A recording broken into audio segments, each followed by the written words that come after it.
اللہ تبارک و تعالیٰ نے سورہ حج میں قربانی کے جانوروں کے لیے فرمایا کہ یہ اللہ کی نشانی ہے. حالانکہ جانور پھر جانور ہے اور وہ اللہ کی نشانی ہے. اور اللہ کی نشانی کی تعظیم، اللہ کی نشانیوں کی تعظیم ارشاد ہو رہا ہے کہ دلوں کے تقوی کی وجہ سے. اب ہمارے درمیان کچھ لوگ اس پر گفتگو کرتے ہیں یا بحث کرتے ہیں کہ رسول اللہ کی اہل بیت کی محبت کا ہمیں فائدہ کیا ہے، اور یہ فرض کیوں ہے، اور اس کا ثبوت کیا ہے. تو آیت مودت تو ہم بار بار پڑھتے رہتے ہیں.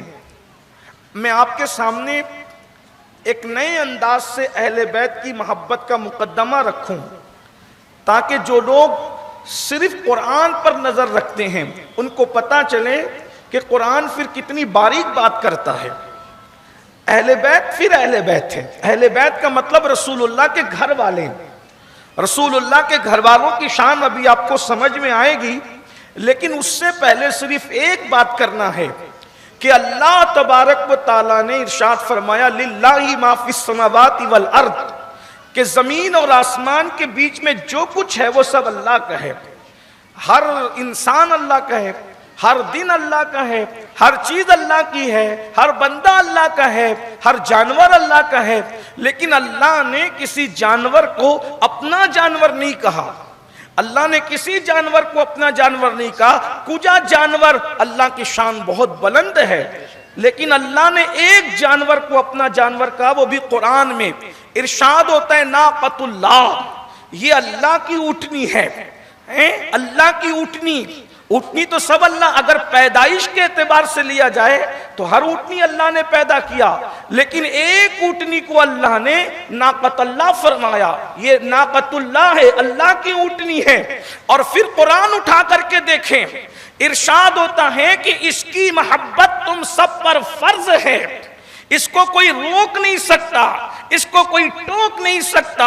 یہ جب پانی پیے اس وقت تک گھاٹ سے کوئی پانی نہیں پی سکتا. اس کا احترام یہ ہے اس اونٹنی کا کہ جس گھاٹ سے جس دن یہ پانی پیے گی اس دن کوئی پانی نہیں پی سکتا، صرف یہ پانی پیے گی. اس اونٹنی کی کیا خصوصیت ہے؟ آخر اس اونٹنی کی یہ فرضیت محبت کیوں ہے؟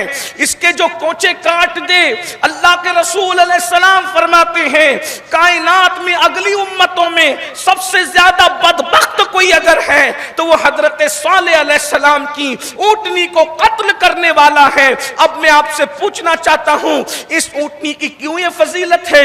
اس اونٹنی کا یہ مقام کیوں ہے؟ اللہ اس کو اپنی اونٹنی کہہ رہا ہے اور اونٹنی کو اللہ نے اپنی اونٹنی نہیں کہا. تو اس اونٹنی کی خاص بات صرف یہ ہے میرے بھائیوں کہ اللہ کے پیغمبر حضرت صالح علیہ السلام سے فرمایا، بلکہ قوم نے عرض کیا کہ اگر آپ اللہ کے واقعی سچے رسول ہیں تو آپ جو ہیں وہ پتھر میں سے، پہاڑ میں سے اونٹنی نکال کر کے بتائیں. اور صرف اونٹنی نہیں نکالنا بلکہ اونٹنی 10 مہینے کی گابن ہونا چاہیے. وہ باہر نکلے اور ہمارے سامنے بچہ دے، ہم سمجھیں گے کہ آپ اللہ کے سچے رسول ہیں.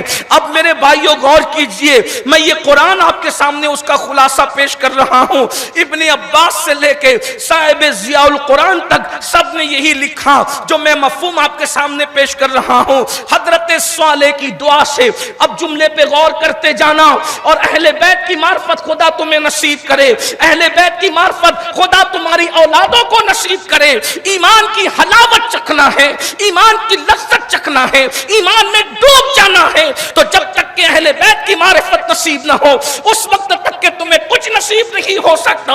یہ خشک سجدے، یہ خشک رکوع، یہ خشک حج، یہ خشک زکاتیں تمہیں کامیابی تک نہیں لے جا سکتی. ابھی آگے حدیث میں لکھ کر کے لایا ہوں، آپ کے سامنے عرض کروں گا. توجہ فرمائے میرے بھائیوں، صالح علیہ السلام کی دعا سے پتھر سے، پہاڑ سے اونٹنی نکلتی ہے، پہاڑ سے اونٹنی نمودار ہوتی ہے، لوگوں کے سامنے بچہ دیتی ہے. اللہ اس کو فرماتا ہے ناقۃ اللہ، یہ اللہ کی اونٹنی ہے.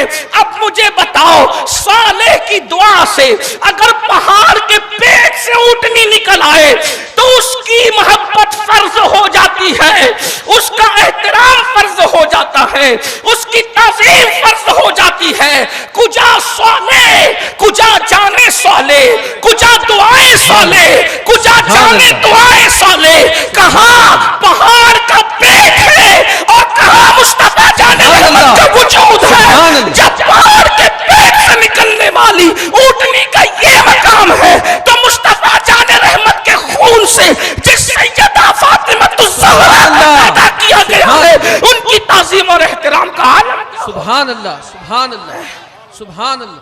جب وہ ناقۃ اللہ ہو کر خدا کی نشانی ہو گئی، جب وہ خدا کی نشانی ہو گئی، حالانکہ وہ نسب صالح سے اس کا کوئی تعلق نہیں، صرف دعائیں صالح سے جانور اللہ کی نشانی ہو جاتا ہے، تو اللہ کے رسول علیہ السلام فرماتے ہیں کہ اللہ نے میری اہل بیت کو، کنز العمال کی حدیث ہے، اللہ کے رسول علیہ السلام فرماتے ہیں اللہ نے میری اہل بیت کو میرے خمیر سے پیدا کیا ہے۔ حضور علیہ السلام فرماتے ہیں اللہ نے میری اہل بیت کو میرے، یہ شان کسی کو نہیں ہے، یہ شان کس۔ السلام علیکم دوستو، آپ نے ویڈیو سن لیا ہوگا، آپ کو ویڈیو بہت پسند آیا ہوگا۔ سید امین القادری صاحب نے کتنے بہترین انداز میں سیدہ فاطمہ الزہرا رضی اللہ عنہا کی زندگی بیان کی اور آپ کو بتایا کہ کیا ہے اہل بیت رسول اللہ صلی اللہ علیہ وسلم کا کیا خاندان ہے۔ کتنے بہترین انداز میں آپ کو سمجھایا، آپ کو پسند آیا ہو تو آپ حضرات ویڈیو کو لائک کریں، شیئر کریں اور ہمارے چینل کو سبسکرائب کریں۔